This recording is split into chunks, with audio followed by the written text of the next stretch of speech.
Good afternoon to people who are following us on streaming. And before I start my presentation, I would like to thank Ciber and the organizers of this event, because this is the greatest and the largest cybersecurity event in Spain, because of the wide range of topics and themes and approaches that are offered here. We have inspirational presentations, we have technical experts, we have hackathons, we have competitions. This is also open to schools, to universities, as well as to families. I'd like to thank them for that. So people are coming in, so I'm glad that my presentation is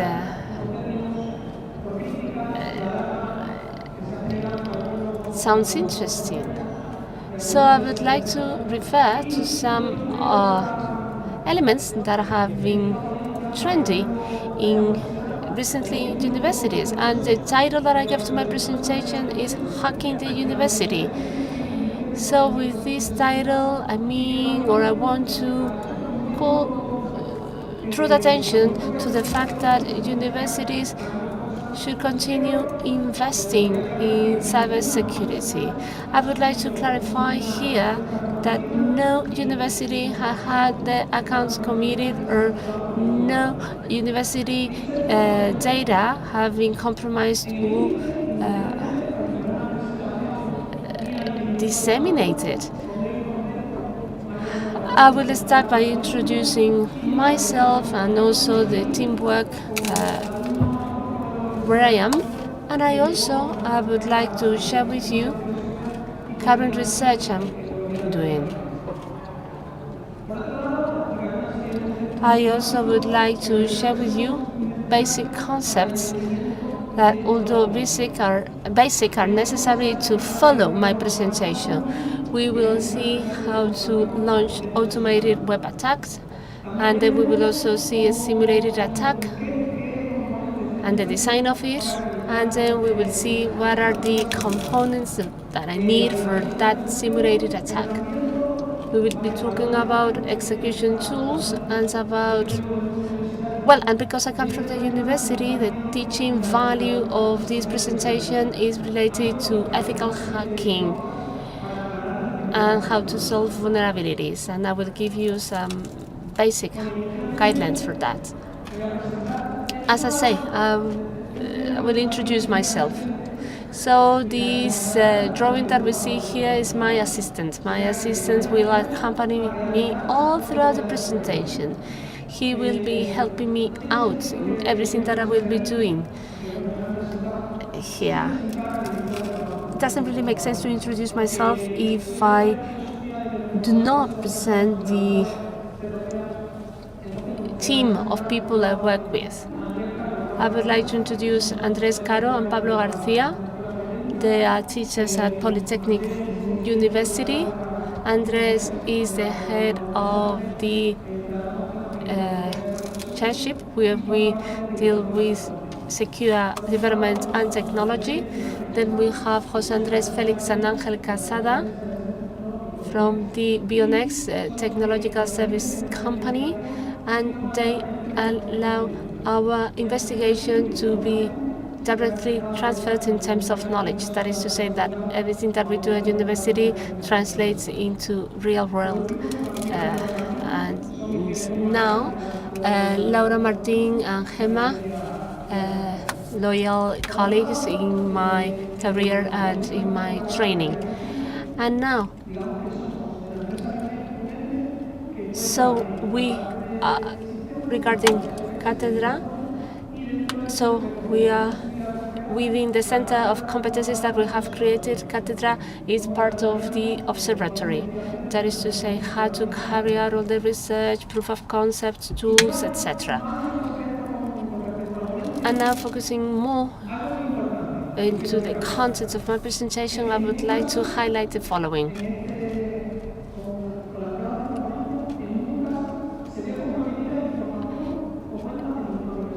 So, as a result of the test that I will be sharing with you, no account, no information at university was committed or compromised whatsoever. All this allowed me to get an understanding of the infrastructure, also to analyze other universities. Well, the carrying out these tests is difficult because you really need to have specific knowledge, and it should be very clear that the tests that we did were simulated tests, and when we found information, as I said, was reported accordingly, making sure that no information was being compromised. Why I was saying all that? Well, because nowadays universities store critical, confidential information. The research and study that I carried out make some universities feel that they've been compromised in terms of how they built up their username, password, authenticate themselves. But this is not at all.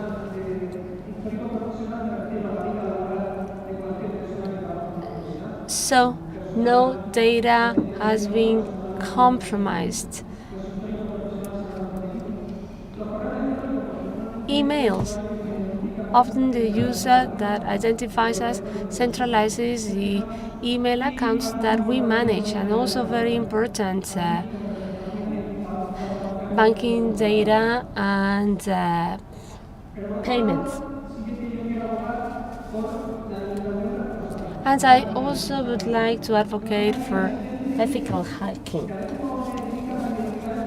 Sometimes when you research this type of topics, you come up with some, you find yourself in a situation, shall I do it, shall I not do it, shall I report it, shall I not report it?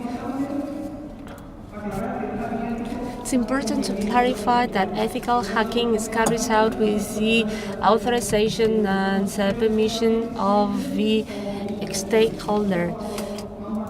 So before we carry out any tests, we agree that with the target. The stakeholders should be reported of any vulnerability that may be detected. And then the vulnerability should not be disclosed before it is solved. When I say that, I mean that, well, when a vulnerability is solved, often those who solve it want to be acknowledged for it. It is very important for you to know that hackers look for vulnerabilities to solve problems that they pose. Hackers should never ever be associated with criminality. That's why we refer to them as to it as ethical hacking. And we at university should be role models. We use knowledge always for a good purpose. So regarding the fundamentals, going into technicalities now, on the one hand, we have authentication, which is the IT system. Well, I believe that everyone is aware of it. That is to say, the IT process that we carry out on a web service or in any other service where we have to prove that we are accessing the system.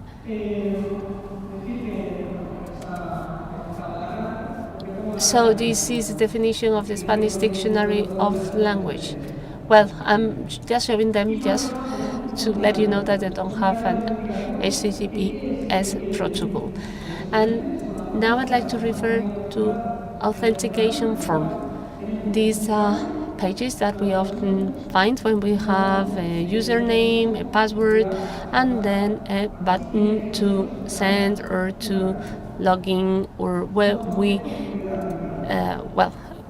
we get a response, an answer. And also very important to make a differentiation between targeted attacks and generic attacks. Even if we may infer it from the actual term, generic attacks are similar to those that are shown on the screen. For instance, the one carried out in 12 November, where a server exposed many data due to denial of service attacks. Now, because of the data protection law, people, owners of WordPress, had to install relevant program for data protection. So this type of generic attacks, how are they carried out? Often, shutdown search engine is being used. Shutdown allows us to find out about specificities and components making up that infrastructure. So, for instance, if I type in shutdown WordPress, I will come out with a list of WordPress. So that is to say, this tells me about the sites that I can launch a generic attack. But still, I would primarily focus on targeted attacks. Today, if we do social engineering, that is to say, bringing together the information that we found about a user, the net, often more information is disclosed than needed because processes have not been properly defined.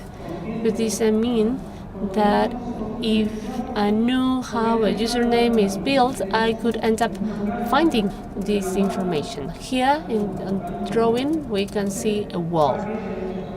Why do we have that wall in there? So that stands for vulnerabilities that we may find nowadays. Well, what has taken me to research what I researched? Well, first of all, identifying the assets of an organization. In this case, organizations are university. Then I also looked into the processes that universities use for the creation of username and the use that users make of the credentials. After analyzing that information, I have detected that some universities whose systems in place have not been properly designed may be in danger. With this, I mean universities whose credentials are authenticated, however, they do not have any defense in place just in case they are attacked. I can get that information. Well, that information can be obtained through social engineering or through changing credentials.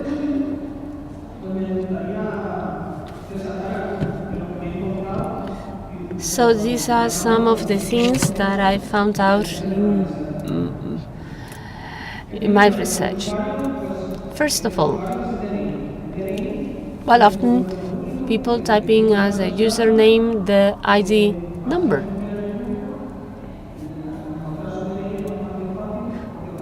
Well, nowadays it's very easy to find the ID number of any public servants because that is published in the official gazette. And then in terms of the password, often that password is a PIN number that has been inherited from the time where bank card was used to withdraw money. So those cards had a PIN number, a 4-digit PIN number. Then we also found other cases. It is a bit more difficult to obtain information, but eventually it is possible. So that is to say, part of the ID number plus a letter plus a number. Well, it is a bit more difficult, but still we have good enough time to try over and over again. Then other universities use an ID number plus @ plus domain, and then either secure or non-secure password. With secure non-secure password means that the system does not make it mandatory for you to use a secure password. And users use passwords that are very easy to hack. Then we also found other universities who give a username either to students and teachers, plus @ plus university domain. In this case, the username is highly predictable. As long as you know the ID number and his date of birth. The only thing they have to do is go to official Gazette and then Facebook or LinkedIn to obtain that information. And in other cases, we've seen, a distinction between Spaniards and non-Spaniards. If you have an ID number, E-letter is typed in before the ID number, and if you have a foreign ID, you have to type in U-letter before the foreign ID number. So those universities who do not have authentication systems that are secure and can stop automated attacks are really in danger. Still, I would like to congratulate these universities. This is an approval stamp that a friend of mine helped me to produce. Here I would like to refer to the University of Cantabria. This university has a very good credential system in place, and then they also have a very good exemplary password policy, and I would like to encourage other universities to copy the University of Cantabria. So at the University of Cantabria, if you perform a sensitive activity, or before performing or carrying out a sensitive activity, you have to authenticate yourself for a second time. Also, University Complutense in Madrid also have a good system in place, especially with regard to email. And then the University of Malaga, the process they follow is highly structured and very good. We at the University of Extremadura, we've been improving over time, and then we also have a secure system in place. And now, let us move on right away to show you how to perform a targeted attack. How do you do that? Well, the starting point is a website. From that website, I also need to know the IP of the server, that is to say, the port and the protocol that will be used to send in the username and the password.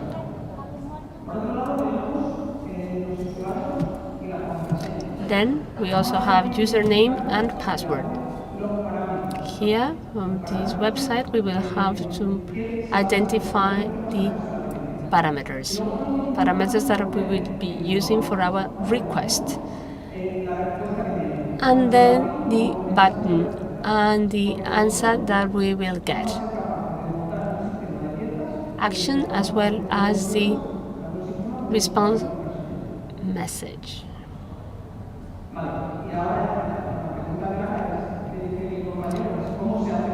And then, how do you launch an attack? So this will be classified as a password attack, and this attack can be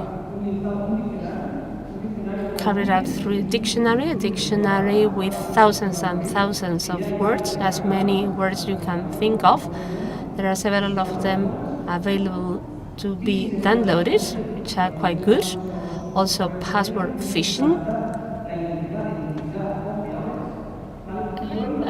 attempting to impersonate a trustworthy identity, and also brute force attacks. Will be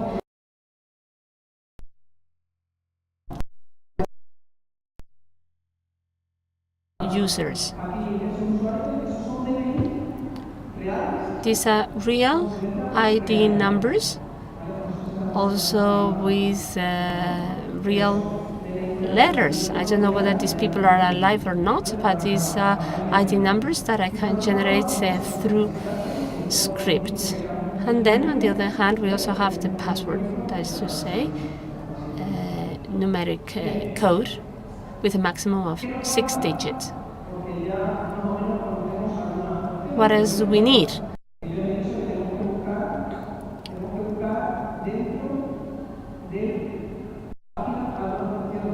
We will be looking for specific information in that website.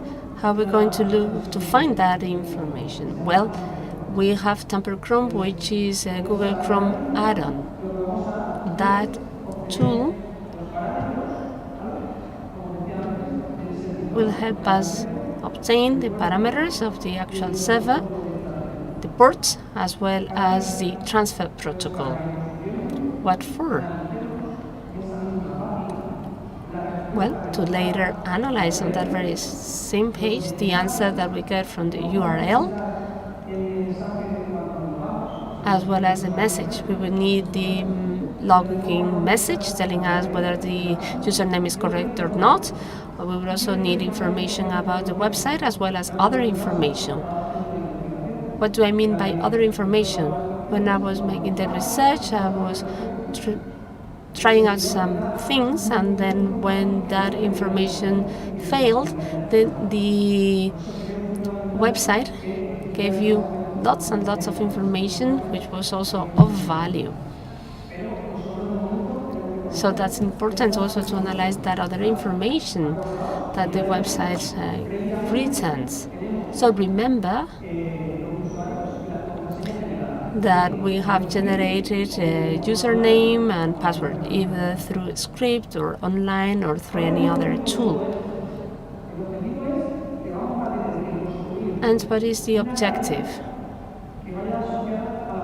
The objective is building a chain that is associated with the query. You are seeing the URL, but underlying that, when we are sending in forms, we are sending it number of parameters.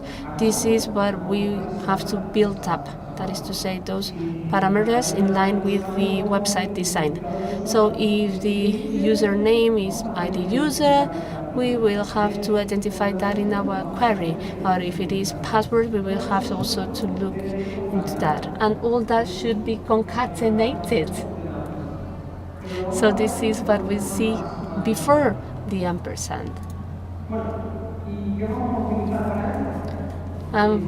What are we going to use for that? Well, you may say that it takes lots of time. Well, yes, it takes time, but not too much time. I don't know whether you have seen this or not. Well, it was hidden there. I don't know whether you've seen Hydra. Hydra is our three-headed dragon. It will accompany us in our research. Well, the dynamic of a password attack goes like this: user, key 1, user, key 2, etc. So we just make the wheel spin and then we try it over and over again. This is how you launch a brute force attack. And now my colleague says, well, I think I'm ready to start. I have everything that I need. And now I will explain how Hydra 2 will help us launch this attack.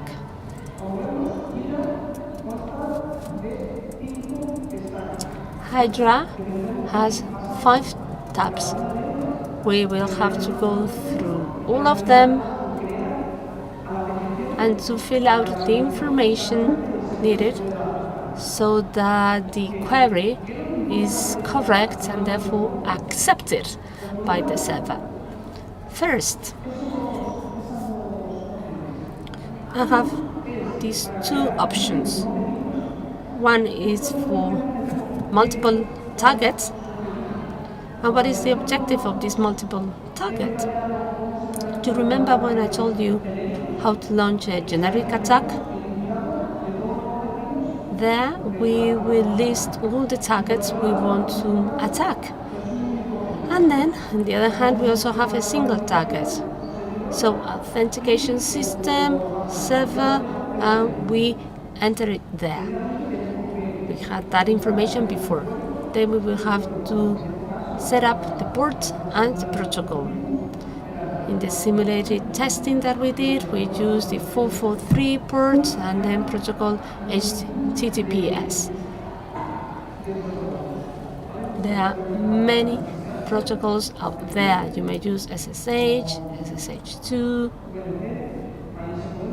VNC, etc. Well, this tool allows you to use these protocols and many others that I just don't want to show.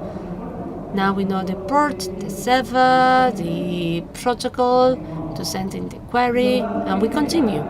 And what about the data that I have generated? You remember that we have the username files and the password files. So we will have the username list because this is a targeted attack. We are using a single target, therefore we will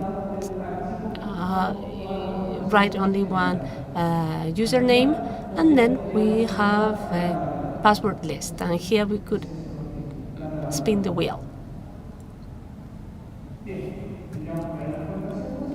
Passwords now, and Hydra also allows us to try passwords one by one instead of a list of passwords. And it's very important that you are careful. Remember that this is a simulated test. We are simulating an attack. So this means that we can set up both the threads and the timeout, that is to say, the waiting times between the queries that we'll be sending out to the server. So the number of threads, execution threads, stands for the number of times that is tried in one go. So it will send out 10 queries simultaneously, each of them with the user and the username, but different password each time. And then it is also very important to find out about the timeout. So that is to say, the waiting time of the server. If we launch too many queries, we will overload the server, and at the end of the day, may not give us an answer, and we will not be able to succeed in trying out all the possible combinations.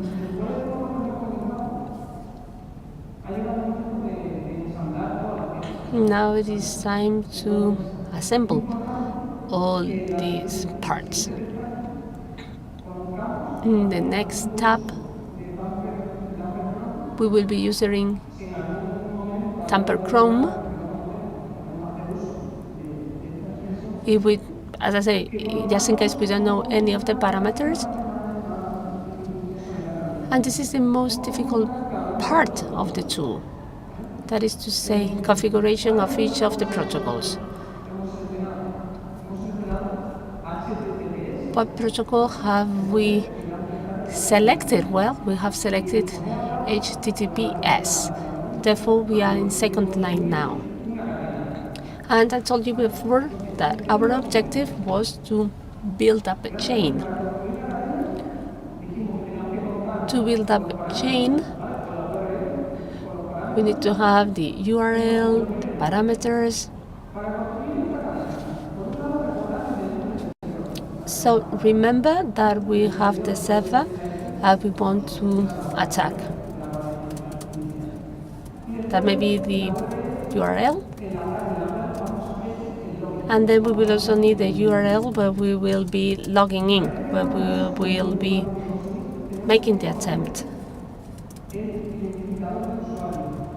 We also need to know the ID user, and we will equal it to user. User is our user list. In this case, we're working with a single user, but we could have a list of users, and we have to concatenate that. You see here on top there are two red dots. It means that the query chain is made up of two parts. On the one hand, we have the URL, but then the password and the username concatenated in the first same section. Then we will also have to identify we will have to find out about the identification of the password, and pass stands for the password list. So we have URL that we will be attacking, the user, and the password.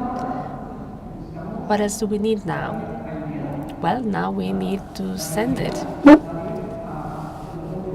Well, send button or any button, accept or login or start session, and that is to be concatenated as well. So this is very important. URL, the built-up query, and then we have another 2 red dots. So that is to say, this is the website that will return an answer. Here we could use the message, the written message, and I have well, with this I mean that the URL on top, the user, the password, and send, Hydra will be generating non-stop up until what? Well, up until when does Hydra stop? Because we are making all the possible combinations. Where does the system stop? Well, if we have access to the system, we can see the answer that we get from the system, either the right answer or the wrong answer. Or we can also see when the website changes. So we are making the query on the same website, and when does it change the website? Oh, well, often it changes the website when we log in, when we succeed. So, and this is fundamental because we have to tell the system, to give the system the signal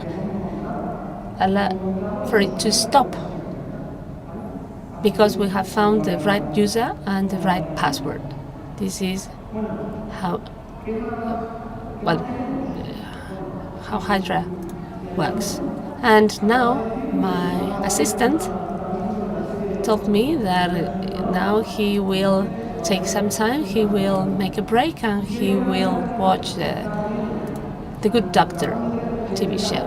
And now what is he doing? Well, he's asking the 3-headed dragon to spit fireballs simultaneously with all the potential possible users' passwords. Up until then, well, up until the right password is found. Well, I understand that everyone has seen or has understood that this is a targeted attack. We can get that information through social engineering. So we have a system that allows us to generate a username and all the possible passwords, because that organization tells us that the password is made up of an X-digit PIN number, and then we start to try to make different attempts.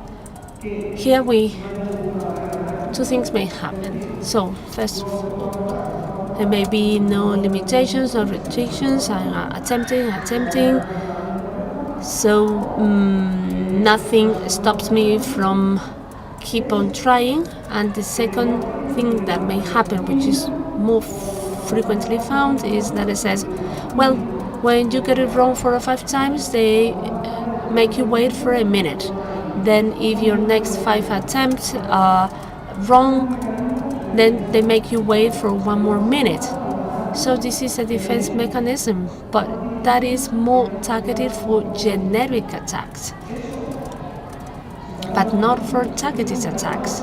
So this is very easy to bypass. I have a timeout. I can give that timeout to it. I'm not in a rush. So if I'm blocked for a minute or for 5 minutes, at the end of the day, this is not a good option to stop me.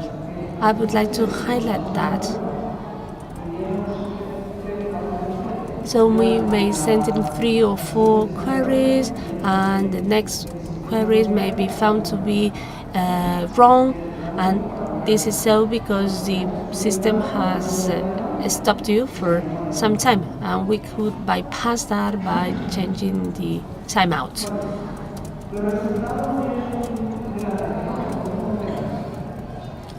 Well, what results can we expect from the attack? Well, if we succeed, at the end of the day, we will get to know the username and the password.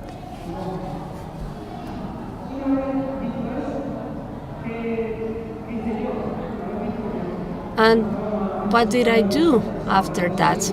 When I could see that I could obtain the username and the password easily, then I made an estimation of the time. And I said, well, this time is not too much time because I'm not in a hurry and the system does that automatically. And I have I worked with a single user. So, and why have I separated these slots? Well, because my password could be in the first group of slots, and therefore I would have found it earlier. But if I generate and I do my test in a distributed way with 4 teams, and I give 1 slot to each team, and they send the request, how long does it take me? If I increase the number of requests because the server answers properly, how long does it take?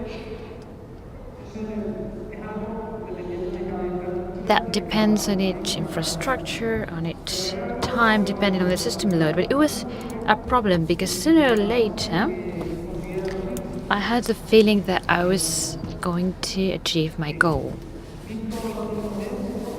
Considering success times, I would like to talk about the guidelines on responsible disclosure. We at the university will lead by example. We generate knowledge in order to do good. So I would like to tell you something I usually say, feel that you're part of the solution and not part of the problem. When we're doing ethic hacking, we're doing it for a good purpose. We don't want universities to be harmed. And in this case, I would like to suggest some guidelines of responsible disclosure. First of all, you should notify the person in charge of this vulnerability, and you should never disclose this publicly. I don't need to say that this information should not be exploited, because once you've taken information, you're committing a crime. So I will discourage that practice. But if a manufacturer, provider, organization, administrator asks you to do this because they cannot replicate the vulnerability, you should provide them with the necessary detail. You need to help them. You never know. Something else, you need to give them a reasonable time to solve this vulnerability before disclosing it, because if you found it and you publish it so that other people use that information to do bad things, that's not something you should do. You should help to replicate the vulnerability. It is true that when experts with technical knowledge, and here at Cybercamp you should realize that you in Malaga, you're really lucky to have this event here. When you're with people that understand about cybersecurity more than people in different organizations around the country, very often they cannot replicate the vulnerability. Well, if you already know that, help them. Protect and respect resources and information of users. Why am I saying this? Because if you don't respect that information and use it to do bad things, at the end of the day, it will harm you.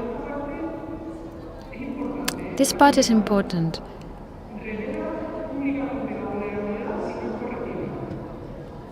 You should publicly disclose the vulnerability if it's not corrected. It's true that sometimes you want to help manufacturers and then they don't listen to you. So disclosing it is a source of controversy. I've discouraged this before, but it's true that hackers want to be acknowledged when they find a vulnerability. They want to publish it. And publishing a vulnerability has a positive aspect, which is that you know that it was solved. So you're getting your goal, which is doing a good thing. The bad thing would be exploiting it. As I've said before, the main thing here is this. Feel part of the solution and not part of the problem by helping to solve it.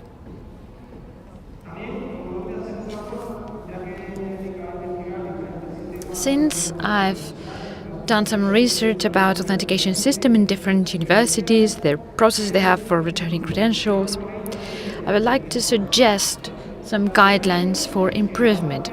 First of all, they should use captchas for login. For those of you who are not familiar with this term, is this thing that Google uses to look for buses, traffic signs, windows. That's a captcha. Or other systems that show a series of numbers and letters which can be read until you can write what it's written there. That's a captcha. And you would say, well, it's complicated because we log in many times throughout the day and it's going to be very burdensome. I'm going to invest more time in writing the captcha more than writing my password. Okay, why did you use a captcha when the third failed attempt has occurred? It's not in your system, but once there are 3 failed attempts, you use a captcha. Second, controlling the maximum number of failed attempts. You have to control them because you cannot allow massive attempts. A person is not going to be mistaken 100 times. If the person is mistaken 100 times, you should show that person a message saying, "No, this is okay, you've tried enough." So, the number of failed attempts should be controlled, and the systems that tell the user wait for 5 minutes before you try again, I think that these are good examples. But with technical knowledge, you can bypass them. Blocking ranges based on IP. At university, you can receive thousands of logins a day, but thousands, 5,000, 10,000. But if one day you receive 150,000, something's wrong. Either everybody started to make mistakes when writing their passwords, or you're receiving an attack. You cannot temporarily block an IP. Well, you can, but you shouldn't do it, because then I move on to point number 5, because they're not registered and analyzed. Perhaps you've analyzed the ones that have authenticated, but very often this is not used, and if they're registered, they're not analyzed. And I think this is very important. Expiration of credential and mandatory change. This is required by many systems. The systems that do not require it is because they have double authentication system, perhaps a password, and they send you a PIN code to your mobile phone, like such as in Gmail accounts, or banking systems. An access key and then a digital signature. and then you receive something on your phone. So every year, at the beginning of the school year, and this practice is good from a psychological view. I start now, they force me to change my password. So this type of policies should be in place. Of course, robust. And last but not least, step 6, double-factor authentication in sensitive operations. I think when a teacher is writing the academic record and it's going to send the record, I think it's pivotal to have a double authentication factor to control that. In this way, I'm sure we'll avoid many problems we've had in our country in recent times regarding academic records. These changes are registered, but I think the teacher should be informed with an email that says you're modifying the academic record. And if the student is informed, it's okay, but it may be the student the one who's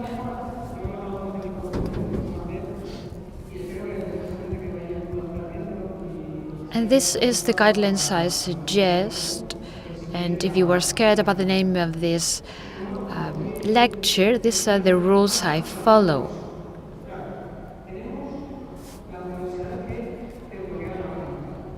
We have universities that block your account,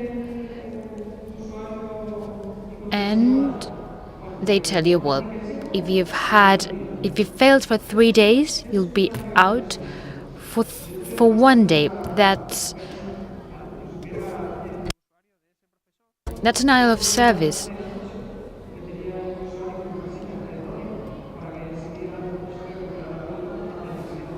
If I was a student, I was pissed off at a teacher, I would do this type of thing every day at midnight so that the teacher is not able to access the marks, because at the end of the day, it's a denial of service. As I've said, it's been a pleasure for me. I was delighted to come here to Cybercamp. I hope that after the controversy created by the name of my lecture, many of you feel more comfortable now. And about the uncertainty that it generated, I would like to apologize again, but I would like to say honestly that there has been no account compromised in any university. I'm open to any university that want to improve the situation or carry out a similar analysis. So please enjoy Cybercamp. It's once a year and not everywhere. Thank you very much.